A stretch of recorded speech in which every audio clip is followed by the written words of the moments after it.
As I mentioned before, there are groups out there that will fund. Sam's Fund is known to be one of the more generous donors in terms of helping people afford fertility treatments.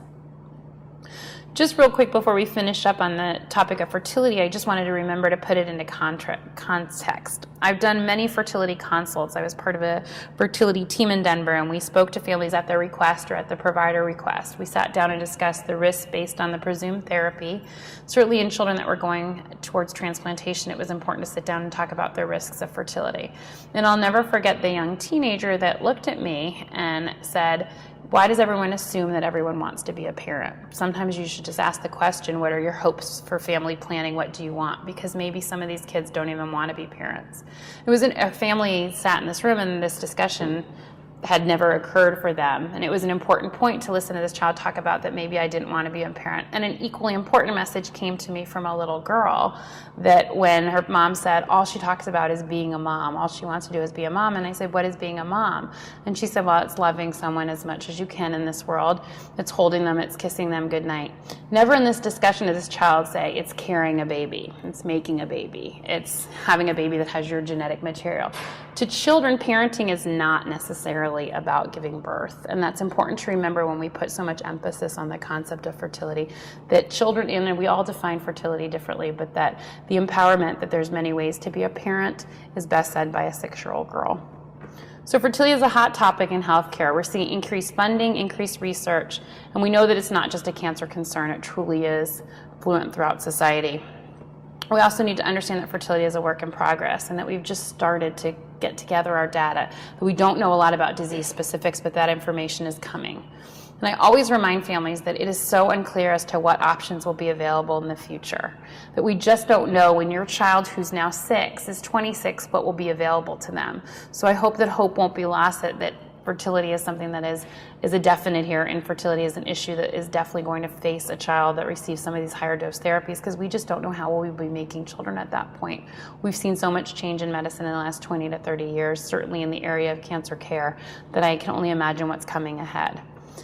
And when we talk about fertility, it's always best to be safe than sorry. As much as I've talked about infertility, it's important to remember that the greater issue sometimes comes from not being safe than sorry. The teenage boys that are expected to be infertile and then have an unwanted pregnancy. So it's really important to make sure that despite what you hear, despite the doses, that the children are informed that they need to be aware to make good decisions, and that there are ways to evaluate their spermatic function and their ability to conceive, because an unwanted pregnancy can really throw the ball into a whole different court.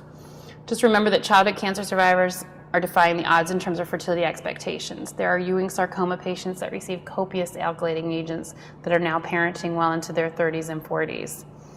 Most often issues regarding unexpected preservation of fertility than infertility. As I said, more often than not, it's the patient that thinks they're infertile that then finds out the hard way that they are fertile. So that's something important to know, because they'll tell you, oh, everyone said I would never have children. And that we can expect greater options for children being treated today. Again, we don't know what 20 or 30 years will look like. So just a brief transition into the adult care concept. I'm sorry for you. I'm sorry that you do not believe in miracles. Well said by Lance Armstrong when people first started asking him about his commitment to survivorship. And for those of you who sat in this morning, you can now know the answer to the question of who is the gentleman to the right. But that is John Lester, a Red Sox that was a patient in Boston with lymphoma, and less than 6 months after coming off therapy, pitched a no-hitter in May of 2008. So this shift of focus to survivorship, and forgive me if you saw this slide earlier today, but in 1970, the 5-year survival rate was less than 25% for pediatric cancer patients. Today, we quote an 80% 5-year survival rate, and it's increasing. Survivorship has entered into politics and pop culture. It was a big part of the Democratic Forum in this past election, and there are many websites, including the I'm Too Young for This, that are well visualized and well visited, and this one actually was lauded by Time as one of the best websites of 2007. It's specific to brain tumor patients, but the motto of "Got cancer under 40 sucks, huh? Get busy living" reminds people about that you're not alone as a survivor. So how we got here, and why is there a call for improved survivorship care and a relationship with internal medicine? Well, 1 in 10 cancer survivors is under the age of 40. There are 270,000 childhood cancer survivors living in the United States. But unfortunately, less than 25% of these survivors are being followed up by cancer centers. So who's taking care of these patients? Well, it's primary care doctors, emergency care physicians in the periphery that may not have the proper training. Why do we have documented barriers to care? Well, there used to be a historical lack of emphasis or importance. As we talked about, everyone just wanted to be cured, come off of therapy, survive initially. So we didn't talk so much about what survivorship looked like and what the needs might be. The survivor prototype of the young adult is pretty individualized when it comes to cancer, in that you have young college-age kids that benefit from illness-driven care. Most of the care of young people is in emergency rooms or in acute care facilities. They don't go to their primary care provider, and they certainly don't spend a lot of time talking about their history. And also there's an element of post-traumatic stress and anxiety that are very commonly related to cancer treatment, that patients may not want to be seen in the hospital. They don't want to revisit that experience, so they may avoid the opportunity to attend a survivor clinic. The current model of care throughout our country is most are based in pediatric oncology clinics, which can be a great model during pediatric time, but as patients age out, it may not be the best model. CHOP and Sloan Kettering have more comprehensive clinics. Boston does as well. But more often than not, it is a pediatric oncology clinic that's providing survivor care. And that seems to be a problem as people age up. And oncologists are particularly protective. We love our patients. We don't want to let go of them, and so we're happy to take care of them, but we may not be the best provider as this patient ages into the 20s and 30s. There's a limited focus on transitioning to the adult system within this model. Pediatric specialists are seeing many of the survivor patients, which again is appropriate when they're in pediatric age, but as they age up, a pediatric cardiologist may not be best in addressing the cardiac needs of a 24-year-old male. And there's a limited focus on routine health maintenance. I'll never forget the young man that was in his early 30s that is a Ewing sarcoma survivor from now 20 years ago. And he had an impressive family history of cardiac demise, meaning that people were suffering from MIs in their 30s. Young men were dropping dead in his family. And when I kept probing him about it, he said, why no one's ever asked me about this? Because everyone was so focused on his large heart from his cancer therapy. So he had a cardiomyopathy related to anthracyclines, that no one had ever stopped to think about his family history and how those two together made him at significant risk of a cardiac event. And that possibly he was the person that would benefit from prophylactic therapy in the offset and not waiting for that event to occur. So really when we talk about adult transitioning to care, it's a merging of your primary care needs and your survivorship needs. One is not mutually exclusive or more important than the other. The Institute of Medicine did From Cancer Patient to Cancer Survivor, and this was really about adult survivors. This is not about pediatric survivors, but it was called Lost in Transition, and it really showed the downside of our medical system and showing that people could receive such incredible care during their illness, but what happened to them in the survivor phase. And what Lost in Transition really looked at were that there were immediate psychosocial needs, and that those were being met, but as the patient was needing surveillance, that the patient was not being followed, and that as they went further on, that the medical record wasn't providing the information that it needed, that we were losing valuable information and valuable understanding of what patients needed. So what came from this was that what we realized is that we're not so bad off in the pediatric oncology model. We just need to step it up and bring it into the adult model, that we're not really lost in transition, but we don't really have the resources in line for patients to become adults and successfully move on from the oncology setting. So it stems from the evolution from pediatric-based care to an adult care setting and the need to be in that. A transition clinic focus is based on commitment among partnered pediatric and adult hospital systems, and it's born from the knowledge that adverse health consequences occur when inadequate transitioning arrangements exist.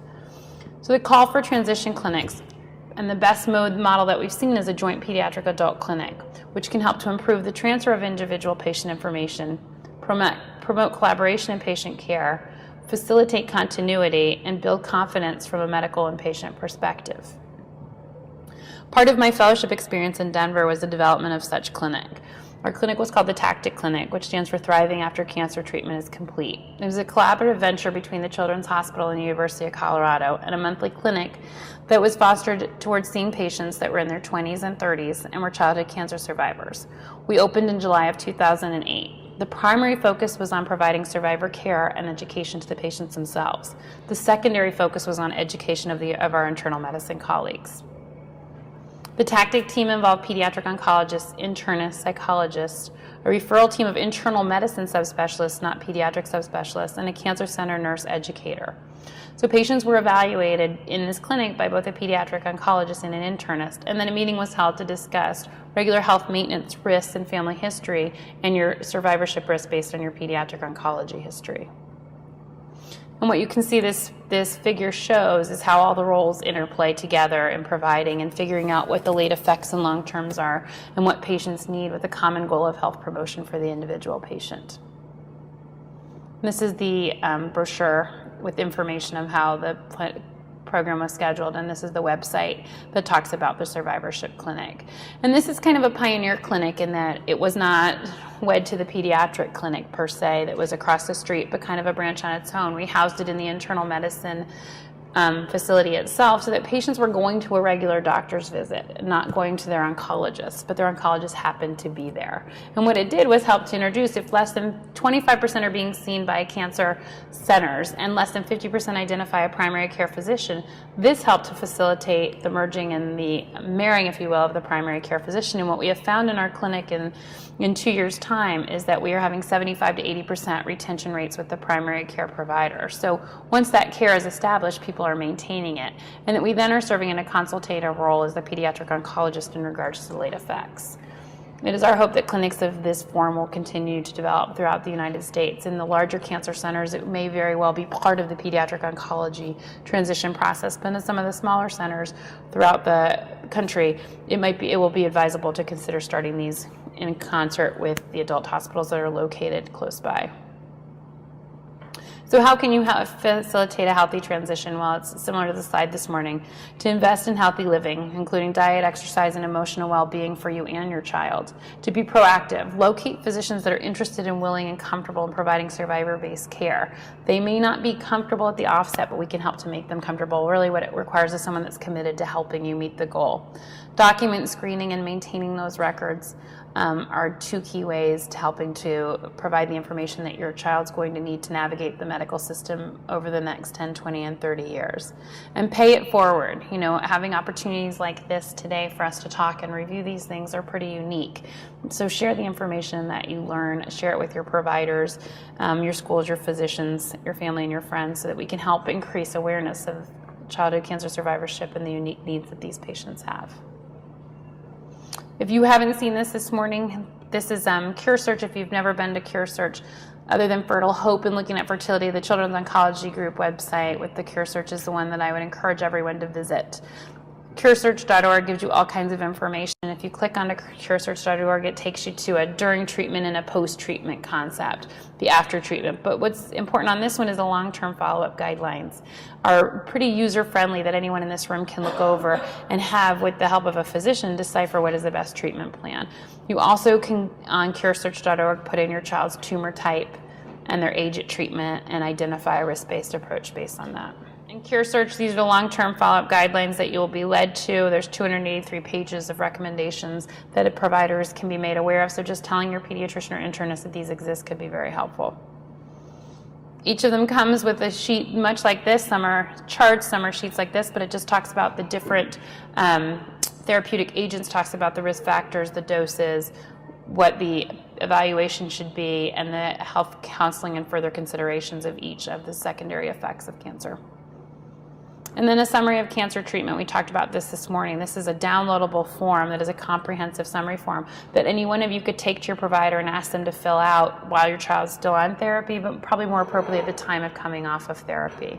This is just a pretty simple form. It wouldn't take too long. It's much easier to complete at the time that therapy is completing than 10 or 20 years based on chart abstraction later, because this information is much, you think you will never forget those surgery dates and you'll never forget radiation or not. And what's interesting is if you ask kids 10 and 20 years, they don't even know if they've been radiated. And then you think the parents will know, and the parents do remember, but they can't remember doses and they can't remember sites, and why should they? But when you ask patients and families right up close to the time of coming off therapy, that information is much more fresh in people's minds. So these are things that we should be completing as children complete their therapy.